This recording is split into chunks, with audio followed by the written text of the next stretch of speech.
اس کا جانا جلدی لکھا تھا. میں گیا جمعے کو ان کے ہاں، تو اس کی بیگم بہت رو رہی تھیں.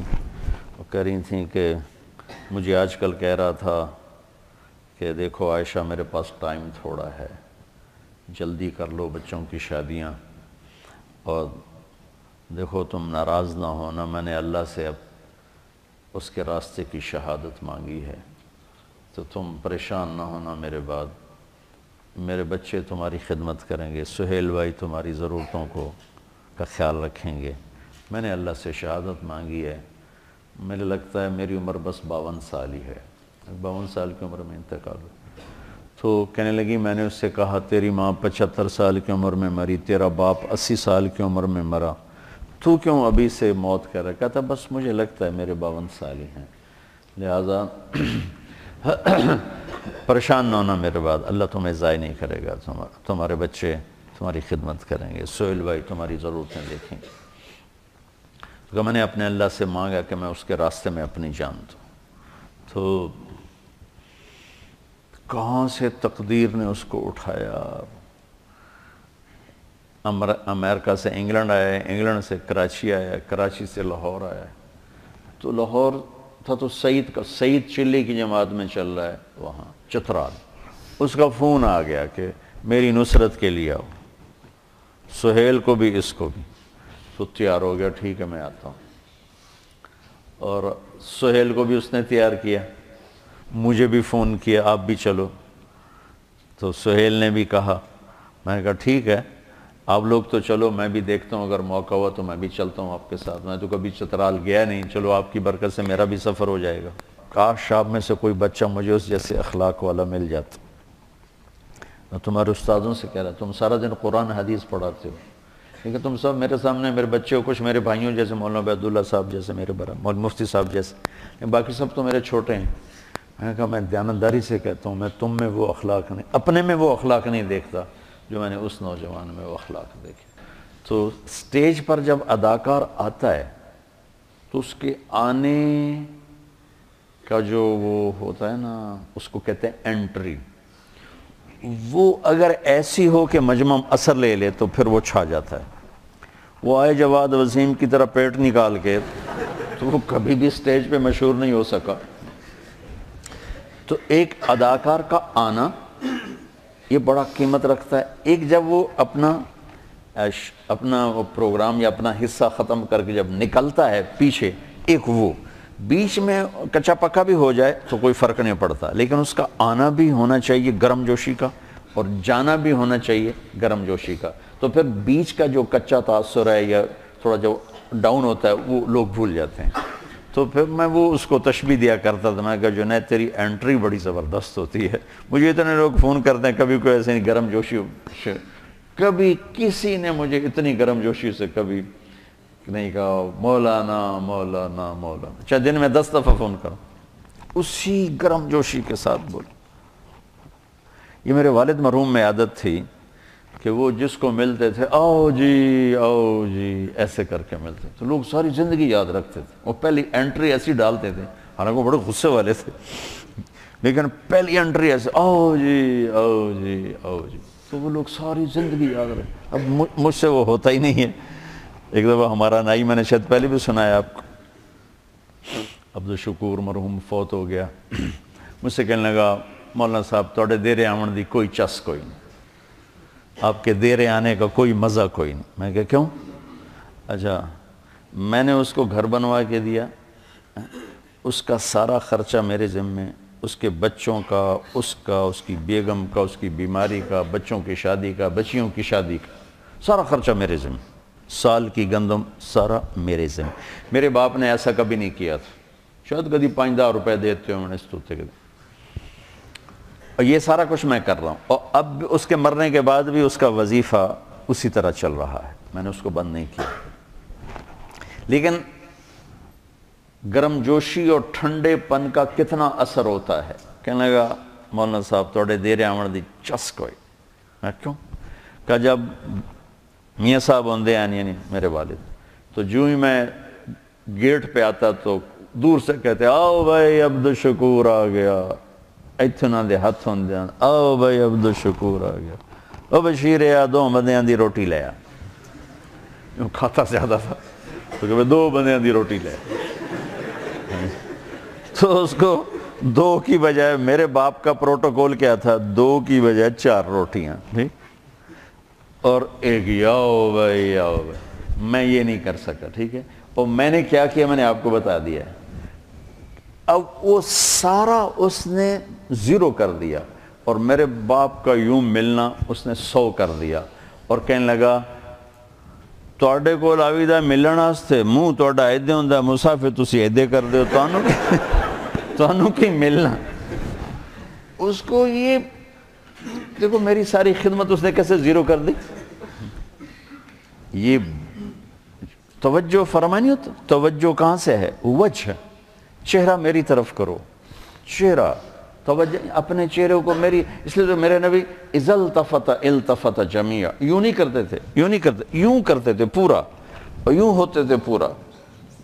ایسے نہیں ہوتا تھا کہ یہ اتنا اثر ڈالتا ہے کہ میری اتنی خدمات اس نے ایسے کر دی, اور صرف میرے باپ کا یوں کرنا اس نے 100 کر دی. یہ جنید میں صفت تھی, کوئی انکار نہیں, ہر وقت بشاشت. کروڑوں روپے کماتا تھا اور 1 روپے کی زکوٰۃ فرض نہیں, ایسے دیتا تھا, ایسے دیتا, ایسے ایسے. ہر وقت اس کی جیب سے ایسے نکلتے تھے, اور اپنی بیگم سے کہا ابھی کہ دیکھو مجھے لگتا ہے میرا وقت قریب آ چکا ہے, تو میرے بعد ہاتھ نہ روکنا, اللہ کے واسطے خرچ کرتے رہنا, ہاتھ نہ روکنا. تو بچوں بڑا صدمہ دے کر گیا ہے. میں کہہ رہا تھا ایک شعر ہے بڑا پرانا گھسا پٹا سا, ہر کوئی اپنے مردے پر فٹ کر دیتا ہے, لیکن مجھے پہلی دفعہ یہ شعر بڑا وزنی نظر آیا اور بڑا بھرپور نظر آیا. اور اس شعر کا اگر کوئی مصداق ہے میری اس زندگی میں تو وہ جنید بنا ہے. بچھڑا کچھ اس صدا سے کہ رت ہی بدل گئی, وہ ایک شخص سارے شہر کو ویران کر گیا. میں اس پر فٹا تھا. میں نے اور کسی شخصیت پر ایسا ماتم نہیں دیکھا, ایسا رونا دھونا نہیں دیکھا. میرے عزیزو دیکھو, میں تمہارا استاد تو کوئی نہیں ہوں, کیونکہ میرا پڑھانا پڑھونا تو ہوتا نہیں, تمہارے استاد بیٹھے. میں سبب ہوں اس سارے, اللہ نے مجھے سبب بنایا آپ بچوں کے جمع ہونے کا, یہ ایک سسٹم کا. زندگی اس امت کو مختصر ملی ہے, کام بہت بڑے ملے ہیں, اس میں سارے نہیں ہو سکتے, سارے نہیں ہو سکتے, ایک ہی ہو سکتا ہے. ایک سے مراد ہے یعنی جو زیادہ اہم ہیں ان میں لگا جا سکتا. ابو غدہ رحمۃ اللہ علیہ نے بھی اپنی کتاب میں لکھا ہے کہ علم لا محدود ہے, زندگی محدود ہے, لہذا سب کا احاطہ نہیں ہو سکتا, تو اپنے آپ کو اہم فل اہم میں لگاؤ. ایسے نہ ضائع کرتے پھرو, منطق کے پیچھے لگ گئے, فلسفے کے پیچھے لگ گئے, پتہ نہیں شعر و شاعری کے پیچھے لگ گئے. وہاں لگو جہاں کچھ کما سکو. آپ میری سب سے قیمتی متاع ہو. میرا اپنی معیشت پہ کوئی محنت نہیں, اس لیے میرا اس سے کوئی تعلق نہیں بن سکا. گھر میں میرا رہنا واجبی سا. میری محنت جو بھی ہے, ٹوٹی پھوٹی محنت کا لفظ تو کہنا ہی توہین ہے, جو بھی گزری آوارہ گردی گزری, اب جیسے بھی گزری, جوتیاں چٹ کھاتے گزری. تو اب لوگ نا میرا سرمایہ ہو. اور جب آدمی کے پاس سرمایہ تھوڑا ہو نا تو وہ چاہتا ہے کسی اچھے کاروبار میں لگے تاکہ پروفٹ زیادہ ہو. جس فصل میں منافع زیادہ ہو وہ لگاتے ہیں, بازار میں جو سودا زیادہ بکتا ہو وہ رکھتے ہیں. تو جنید کی موت نے پھر میرے پر تبلیغ کی ہیبت طاری کر دی کہ ایسے ہیرے لاکھوں کروڑوں پڑے ہوئے ہیں, خانقاہ والے چل کے نہیں جاتے, مدرسہ والے چل کے نہیں جاتے, تبلیغ والے چل کے جاتے, جو انبیاء کی سنت. جو انبیاء کا شیوا ہے کہ گالیاں کھا کے پھر دستک دیں، یوں بیٹھنے والوں کو سنانا، اصابعہم فی آذانہم اور واستغشوا ثیابہم، کون سنائے گا؟ کسی میں طاقت ہے؟ اللہ کے بندے نوح علیہ السلام نے 950 سال ایسی قوم کو سنایا، تو اللہ نے تحفہ کیا دیا؟ کل عالمین کو چھوڑ کر آپ کو سلام پیش کرتا ہے آپ کا رب۔ بے طلبوں میں جانا، ایسے ہیروں کو ڈھونڈنا۔ اچھا میں کبھی تقابل نہیں کرتا، میں متعصب نہیں ہوں کہ میں کہوں بس یہی ہے اور کچھ نہیں ہے۔ جہاں سے ایک آدمی کو بھی فائدہ ہو رہا ہے اس کو بھی سلام کرو۔ تمام دین کی محنتوں کی میرے دل میں عظمت ہے، قیمت ہے۔ مجھے کسی ایک کو اختیار کرنا ہے تاکہ مجھے بھی فائدہ ہو، تو میں اس میں لگنا چاہتا ہوں جس کا نفع مجھے دنیا اور آخرت میں زیادہ ملے، چونکہ ٹائم بھی تھوڑا ہے، عمر بھی تھوڑی، اسباب بھی تھوڑے ہیں، کام بے شمار ہیں۔ تم خالی راستے سے پتھر ہٹانے پر بھی لگ جاؤ تو اللہ اس پر بھی بہت بڑی جنت عطا فرما دے گا۔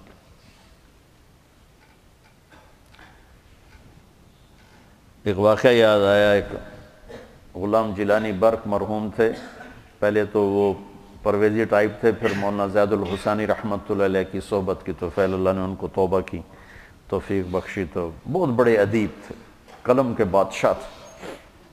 تو ان کی کتاب میں ایک واقعہ تھا کہ ایک شخص کسی عورت پہ عاشق ہو گیا، وہ ایک جادوگر کے پاس گیا کہ مجھے کوئی عمل کر کے دے، یہ میرے قابو میں آ جائے۔ اس نے کہا جاؤ پہلے 40 دن اللہ کی نافرمانی کرو، کوئی کام نیکی کا مت کرو حتیٰ کہ تیرا دل سیاہ ہو جائے، پھر میرا جادو اثر کرے گا۔ تو وہ نفس میں وہ کیا ہے، بیس العبد عبد ہون یضلہ، وہ ہے سب سے بڑا غلام، گندا غلام جو اس کو خواہش کھینچ رہی ہو۔ وہ کرتا رہا، 40 دن کے بعد اس نے آ کر کہا کہ میں نے کر دیا، اس نے عمل کیا، اثر نہیں ہوا۔ وہ کہنے لگا مجھے تو نہ خدا ہے ملا نہ وصال صنم، میرے دردوں میں گلنا گئی ہیں، تو میرے نال کی کیتا ہے؟ وہ کہنے لگا ادھر بیٹھ جا، سوچ 40 دن میں کوئی نیک کام کیا؟ کہنے لگا کوئی نہیں کیا۔ کہ میں نہیں مانتا، یہ ہو ہی نہیں سکتا، تو یہاں بیٹھ سوچ کوئی 40 دن میں نیک کام کیا؟ وہ سوچتے کہنے لگا اور تو کچھ بھی یاد نہیں، جا رہا تھا راستے میں پتھر پڑا تھا، میں نے ایک طرف کر دیا کسی کو ٹھوکر نہ لگی۔ تو جادوگر کی ہائے نکلی کہ لعنت ہے تجھ پر کہ تو ایسے کریم رب کا نافرمان ہونا چاہتا ہے جس نے ایک چھوٹی سی نیکی پر تیرے ایمان کو سلامت رکھا۔ کہ میرا جادو چلتا ہی اس وقت ہے جب ایمان رخصت ہو جائے، تو توبہ کر اور میں کلمہ پڑھتا ہوں۔ اس لیے میری نظر میں دین کے کسی کام کا استخفاف نہیں، لیکن کیا فرض اور واجب برابر ہیں؟ بولو، واجب اور سنت برابر ہیں؟ سنت اور سنت غیر مؤکدہ برابر ہیں؟ نفل اور سنت برابر ہیں؟ تو میرے عزیزو، اس وقت جس جگہ تم طاقت لگا کے دنیا اور آخرت میں بہت بڑی کمائی کر سکتے ہو وہ تبلیغ ہے۔ اگر آپ دائیں بائیں کوئی ذکر میں چل پڑا، کوئی کتابیں لکھنے میں چل پڑا، یہ سارے میں سلام کرتا ہوں، واللہ میرے دل میں کسی کی کمی نہیں، یہ کلن علی خیر، کلن علی خیر۔ تو میں چاہتا ہوں اپنی طاقت تبلیغ میں لگاؤ، تبلیغ